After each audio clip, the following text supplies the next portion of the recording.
세상에 새해부터요 정말 경악스러운 사건이 벌어졌습니다. 이담 아나운서. 네, 벌통 하나 때문에 이런 일을 벌였다는 게 정말 믿어지지가 않는 허허. 사건입니다. 일단 지난 28일 오후였습니다. 설 연휴였죠. 이때 실종 신고가 하나 들어옵니다. 네. 정읍경찰서로 들어온 신고였는데요. 네.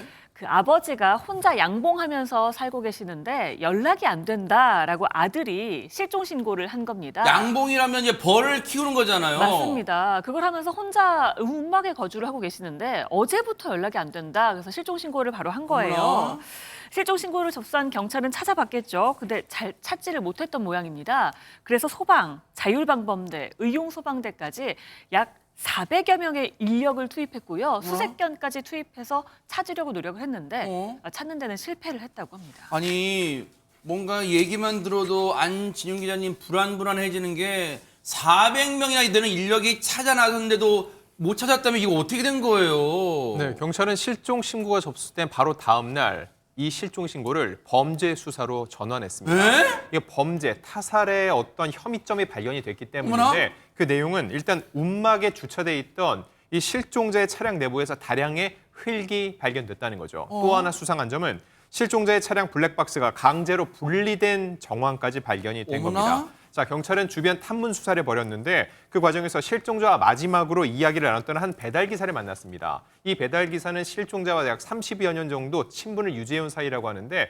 이날 만났을 때 밖에서 밥 먹고 들어오는데 누가 벌통을 훔쳐가려고 했다라는 얘기를 했다는 거죠. 자, 그래서 이어진 얘기는 그래서 내가 도둑을 잡았다. 그랬더니 그 사람이 변명하면서 돈을 찔려주려고 했다. 전에 거래한 적이 있던 사람이라 거절하고 그냥 돌려보냈다는 말을 배달기사로부터 들은 겁니다. 경찰 이때부터 무언가 수상하다고 느끼고 본격적인 수사를 시작했습니다. 하하.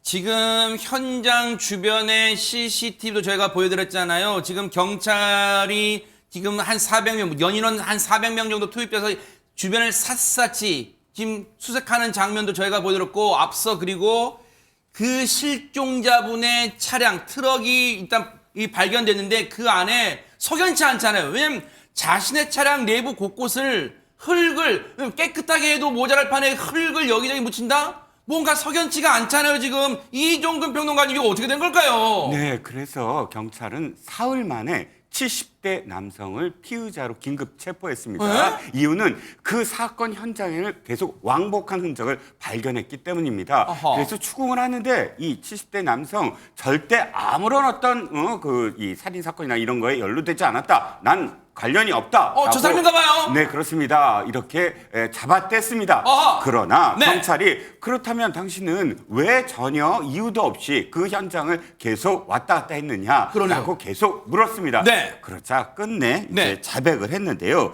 이를 통해서 시신, 그러니까 움막에서 한 30m 떨어진 곳에서 피해자의 시신을 발견했다고 합니다. 뭐라고요?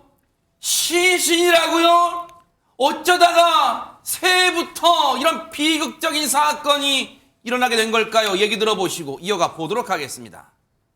피의자는 2023년경에 피해자로부터 벌통을 구입했다고 합니다. 근데 구입한 벌통에 여왕벌이 없었기 때문에 감정이 좋지 않았었고요. 사건 당일날 아침에 여왕벌을 구입하러 갔다가 피해자와 마찰이 생겼고 그로 인해 감정이 더 격해져 범행에 이르렀다고 진술하고 있습니다. 처음에는 완강히 부인하다가 계속된 추궁에 자신이 살해 후 야산에 안매장한 사실을 자백하였고 그가 지목한 지점에서 피해자의 사체를 발견, 긴급 체포하였습니다.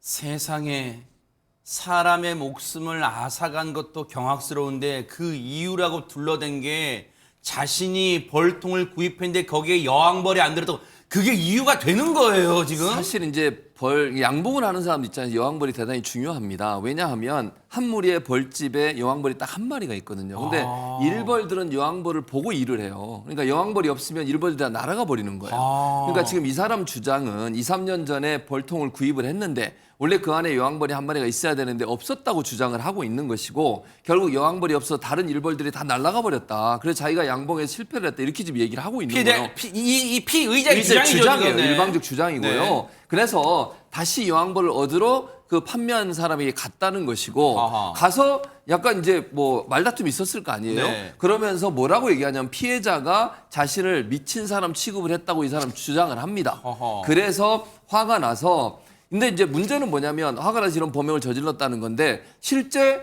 벌통을 구매할 당시에 여왕벌이 없었던 건지 아니면 여왕벌이 날아가 버린 건지 몰라요. 그거는 사실관계 확인이 안 되는 상황이에요. 세상에. 그러니까 피의자는 그렇게 주장을 하지만 실제로는 그런 일이 어떻게 이루어졌는지를 알 수 없는 상황이고 네. 근데 문제는 뭐냐면 악감정을 가지고 이런 살인까지 범행을 저질렀는데 이 사람이 이런 행동을 한 게 그냥 우발적으로 한 게 아니라고 보여지는 정황이 있습니다. 왜요? 왜 그러냐면 네. 경찰이 가해 남성이 지난 27일 오전쯤에 네. 피해자의 움막으로 찾아가서 1차로 다툽니다. 하하. 그러면 다투었으면 거기서 끝내야 되는 거잖아요. 그렇죠. 그런데 본인의 집이 정읍인데 정읍의 집으로 가서 범행 도구를 챙겨서 다시 움막에 찾아와서 범행을 저질렀어요. 세상에 경악스럽습니다, 진짜. 그래서 이거는 계획적인 살인이 아닌가 이렇게 지금 보고 있는 겁니다. 하마터면요, 이 사건 세상에 지금 피해자가 지금 숨진 줄도 모른 채 장기간이 흐를 뻔했어요, 진짜. 장윤 변호사님. 맞습니다. 왜냐하면 사건 현장이 굉장히 인적이 드문 곳이었거든요. 마을과도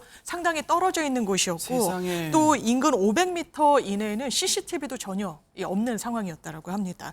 하지만 여기서 지금 포기할 이제 수 피해자분의 없죠. 차량이네요, 이게. 맞습니다. 네. 그래서 이 활동 반경을 넓히기 위해서 일단 수사에 나선 경찰은 반경을 넓혀서 지역 관제센터 CCTV까지 들여다봤고요. 아. 또 고속도로 휴게소 CCTV 영상까지 집중 분석한 끝에 이 범인을 특정할 수 있었는데 세상에. 범인이 타고 왔던 이 차량이 정확하게 이 영상 속에 들어와 있었던 겁니다. 아하. 이 경찰은 이 70대 용의자에 대해서 구속영장을 신청할 방침이라고 밝혔는데 벌통을 구매한 뒤에 2, 3년 동안 추가 실랑이가 있었는지도 보겠다고 했습니다. 아무래도 이 살인에 이르게 된 구체적인 경위에 대한 수사가 필요하기 때문인 것으로 보이는데요.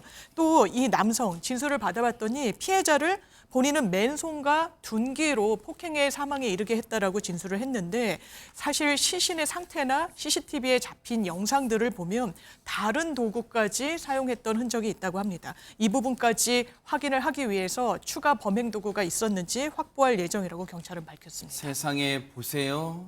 이 몹쓸 남성이 한 짓이 하마터면 영영 묻힐 뻔했어요. 그리고 이 사건이 정말로 이 원한 관계, 뭔가 이 다툼으로 인해서 지금 사람의 목숨을 앗아갔어요. 정말로 일벌백계를 해야 되고 반드시 법의 무거운 처벌 받기를 눈 부릅뜨고 지켜보도록 하겠습니다.